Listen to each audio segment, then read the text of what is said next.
How does someone end up like this? Some people might say it's because you're ugly and insecure, bro. Or maybe you're neurospicy, as the cool kids say nowadays. Actually, it's a little more complicated and nuanced than that. And here's 115 reasons why.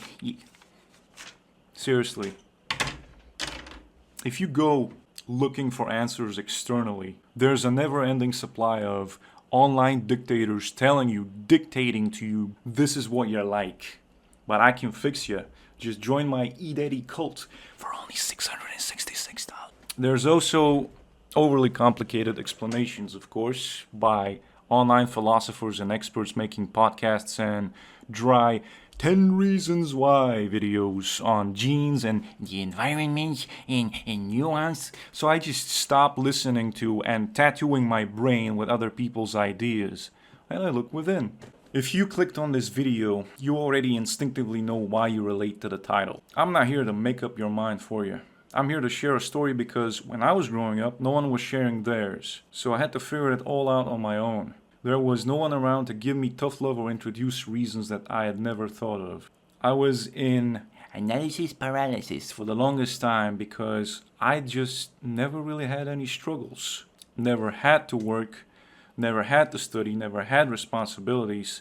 There was never external pressure for me to do better. I slept through school and got all A's, which is a pretty typical story, I guess. But I also experienced no peer pressure. I kept a bunch of low-maintenance friends around to distract me during school hours because the only thing we had in common was being forced to share a prison cell every day. So I can't just blame the environment. Yeah, my parents might not have been the best at giving life support, life advice. Hello, this is life support. How can I help you? Yeah, hello.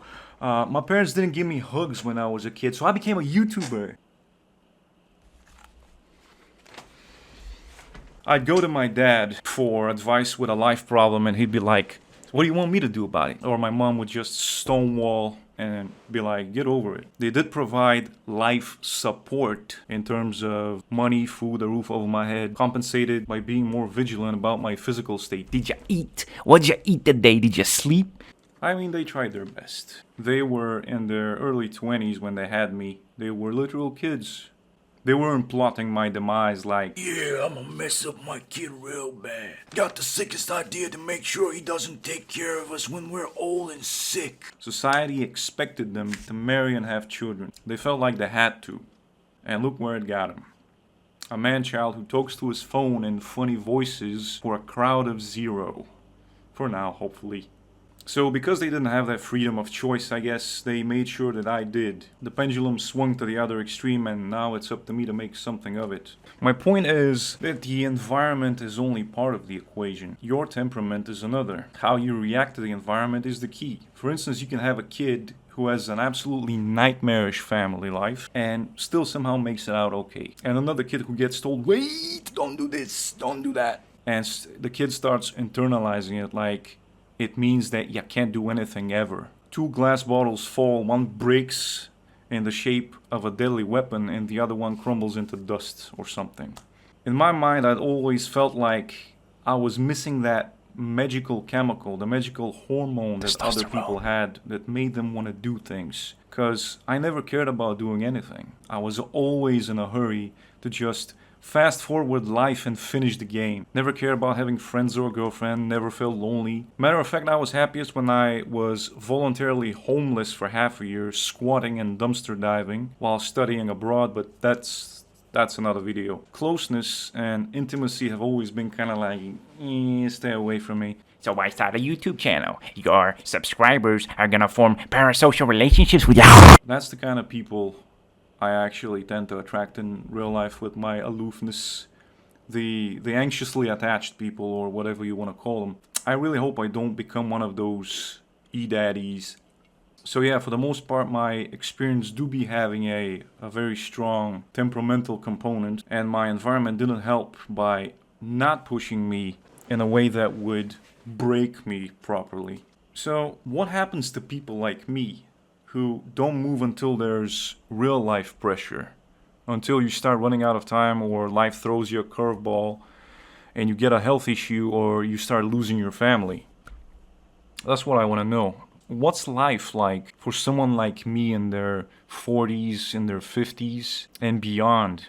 Do they live past 50? Am I gonna be stuck theorizing and doing nothing because I don't have to do anything?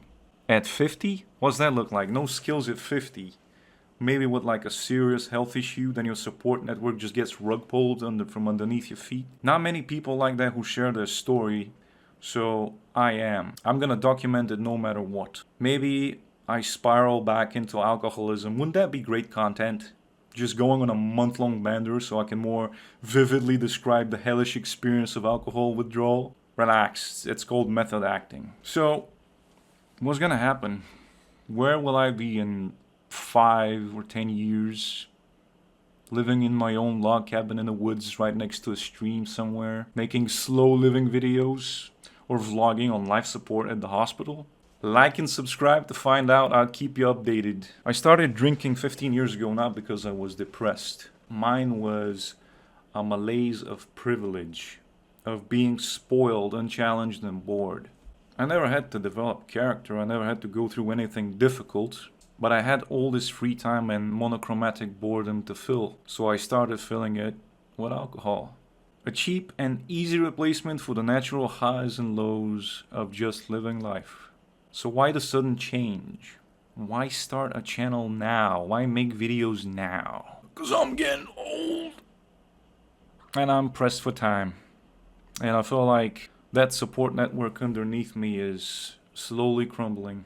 I lost quite a few family members recently, and I remembered a comment I had read a while ago of someone telling a young guy, "You can afford to be idle now. But once your family starts dying off, you'll see how little the world cares about you. Modern friendship is a joke. They don't make real friendships like they used to anymore." And that comment really punched me in the guts. Because up until I was 30 years old, I hadn't lost anyone in my life yet. Death wasn't real. Then it started happening, and I kept rewinding that comment in my head. With one generation passing away, it would inevitably be my parents' turn, and then what? Granted, I did inherit an apartment, and I can live off very little. But am I even employable anymore? The backlog of basic things I still haven't done grows in contrast to the skills that I never developed. Which reminds me, the guy who used to sell me alcohol at the local liquor store kind of looked familiar. Then I remembered he was the vice principal at my old high school. One day, me and a friend of mine were outside of school when he approached us, and he said, "Boys, I got laid off. I don't know what to do." And we just didn't know what to say, just stood there in awkward silence. Fast forward 5 years and he's selling me alcohol on my 3 a.m. beer runs. I'm like, this guy's in his 50s and this is what he's been reduced to. Then as more years passed by and I sank deeper into the glass, I was like, actually, that guy's set for life. He's got a comfy job. That's the best case scenario I can imagine for myself if I keep drinking and doing nothing. So I'm making videos, sharing my story. I hope you got something of value from this video. Maybe you feel better about your situation now. Or maybe my goofiness inspired you to share your story in the comments or start making videos of your own. Whatever it is, I greatly appreciate your support. Give this video a like so other people can see it too. And subscribe if you can relate, because I got a lot more to share.